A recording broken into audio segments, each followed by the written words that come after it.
নেতৃত্বে আন্দোলনের মধ্য দিয়েই এই শেখ হাসিনাকে আমরা উৎখাত করবো। সেখানকার পুলিশের প্রধান রাজপথে হাঁটু গেলে জনতার কাছে মাপ চেয়েছে। তাইলে বলে যাবেন আমাদের আপত্তি নাই, চিন্তা করে দেখেন। এই শেখ হাসিনা বলবে আমি তো পুলিশকে অর্ডার দেই নেই গুলি করার, এক সময় বলবে আমি তো অর্ডার দেই এদেরকে গ্রেফতার করার, পুলিশ করছে পুলিশ জানে। তাই এখনো সময় আছে, পুলিশ হয় না, জনগণের পুলিশ হন। শেখ হাসিনাকে ভয় পায় না, আল্লাহকে ভয় পায়। শেখ হাসিনাকে ভয় পাইলে মাত্র এখানে কয়েক বছর রিজাইন করলি শেষ। ওই যে দেখেন না আপনাদের এক আইডি রিজাইন করে চলে যাওয়ার পরে কিছু ফুটপাত কাগজ কবজে আইতেছে, এখনো কি শেখ হাসিনা তার পক্ষে কিছু বলছে? বলে নাই। তাই ভাই আমার আজকে বলতে চাই, দেশটাকে কারাগারে রূপান্তরিত করেছেন আমাদের অনেক নেতা, অনেক কর্মী। আজকে যে কারণে আমরা এখানে এই মিছিল এবং সমাবেশ দিয়েছি, আপনারা জানেন যে আমাদের নবীউল্লাহ নবী আমাদের টিকে আছে মহামানব, আমাদের সাবেক কমিশনার টিপু, আমাদের মহানগরীর সদস্য লিটন, মহানগরীর সদস্য আজিজ, মহানগরীর সদস্য সাবেক কমিশনার মধু, মহানগরীর সদস্য বাবু, সাহেব সোহেল, আমিন, সামিল, টিপু, খুকান, মনির, দুলাল, মোস্তাক, খেলোয়াড়, কাউসার, মানিকদত্ত, সবুজ, আলম, ময়না, রবিন, সামিল, সেন্টু, সিরাজ, সাকিব, মঞ্জু, হুমায়ুন, শিবু সহ মহানগরের অসংখ্য নেতা কর্মীকে এখনো জেলখানায় রেখেছেন।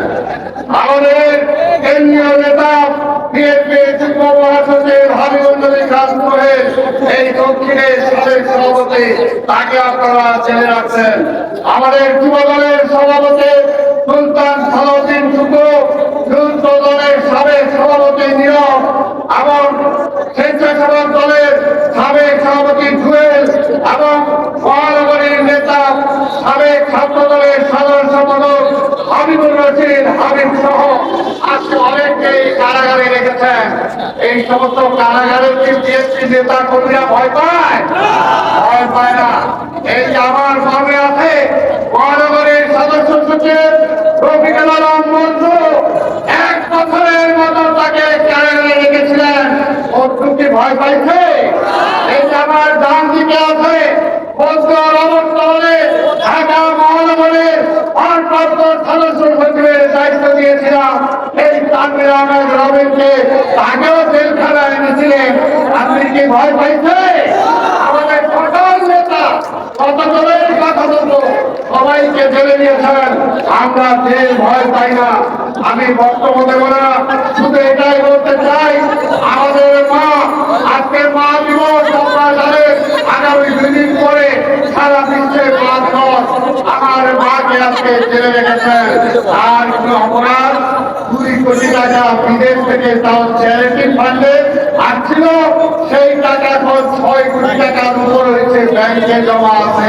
সেই মামলা সাজায়া তারে জেলে দিচ্ছেন, তারা এখন পর্যন্ত চিকিৎসার সুযোগ দেন না।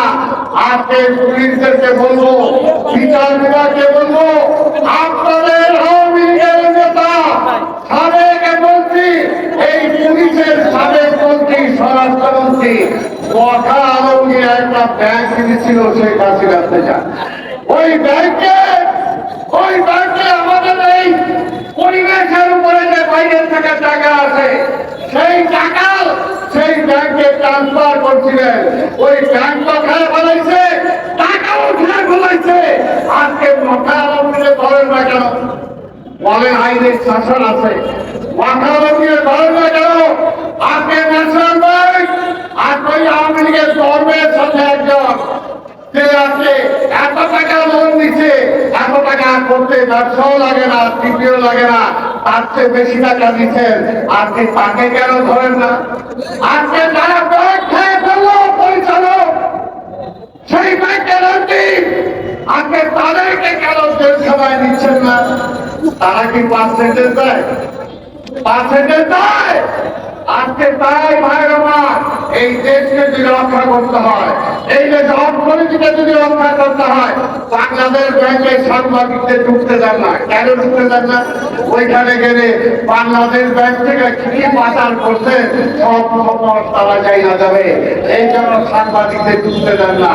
তাই ভাইয়ের আমার আমি আর বক্তব্য দীর্ঘায়িত না করে আপনাদেরকে বলবো, এই দেশকে যদি বাঁচাতে চান, এই যে রিক্সাওয়ালা ভাইরা আছেন, গরিব মানুষরা আছেন, ছোট ছোট ব্যবসায়ীরা আছেন, নিজেরা বেঁচে থাকতে হয়ে পেটে যদি ভাত দিতে চান, পরনে যদি কাপড় রাখতে চান, এবং আপনার ধর্মকর্ম যদি ঠিক মতো করতে চান, আওয়ামী লীগকে ক্ষমতা থেকে নামানো ছাড়া কোনো বিকল্প নাই। বিএনপি, ছাত্রদল, যুবদল, স্বেচ্ছাসেবক দল, কিষাণ দল, শ্রমিক দল, ওলামা দল, আমাদের যত সংগঠন আছে সবাই মিলে আমাদের অসংখ্য নেতা কর্মী আজকে গুম হয়েছে, হত্যা হয়েছে, এখনো রক্ত দেওয়ার জন্য প্রস্তুত, এখনো কোর্টে হাজির হয় জেলখানায় যাওয়ার জন্য। তাই বিএনপি আপনাদের সাথে আছে। আসুন জনগণকে বলি, সবাই একসাথে নেমে আছেন, এই দুর্বার সরকারের হাত থেকে এই দেশটাকে রক্ষা করি, গণতন্ত্রকে রক্ষা করি, ভোটের অধিকার রক্ষা করি। সেই আন্দোলনে নেতৃত্ব দিচ্ছে আমাদের নেতা বিএনপি আজকের ভারপ্রাপ্ত চেয়ারম্যান দেশনায়ক তারেক রহমান। তাই তারেক রহমানকেও তারা আজকে মেরে ফেলতে চায়, বলে আসো না কেন, দেশে আসো। আজকে বলতে চাই, আগেও বলেছি, আজকের প্রধানমন্ত্রী আপনার বাবাকে তাকে হত্যা করেছিল, আপনি কেন দেশে আসেন না? আপনার তো পাসপোর্ট ছিল, আপনার তো পাসপোর্ট ছিল, আপনি কেন দেশে আসেন না? তারেক রহমান তো পাসপোর্টটাও কাইরা দিচ্ছেন, কাজে ওই সমস্ত কথা বললেন না। তারেক রহমানের দলের নেতা তারেক সবাইকে ধন্যবাদ জানিয়ে আজকে যারা এই কথাটাও বললাম, তাকে উপেক্ষা করেও দীর্ঘক্ষণ আজকের মিছিলে শরীর হওয়ার জন্য অংশগ্রহণ করেছেন, আপনাদের ধন্যবাদ জানাই। আমরা শান্তিপূর্ণ মিছিল করবো। মিছিলের কথা বললেই আওয়ামী লীগ ভয় পায়, পুলিশকেও ভয় পাওয়া যায়। আরে ভাই, আমরা ঢিল ছুরি না, আমরা তত্ত্ব ছুরি না, ওইটা শুনে আওয়ামী লীগ তাই আমরা শান্তিপূর্ণ মিছিল করবো। আপনাদের সবাইকে ধন্যবাদ জানিয়ে আমার বক্তব্য শেষ করছি। খোদা হাফেজ। বাংলাদেশ জিন্দাবাদ, বিএনপি জিন্দাবাদ। দেশের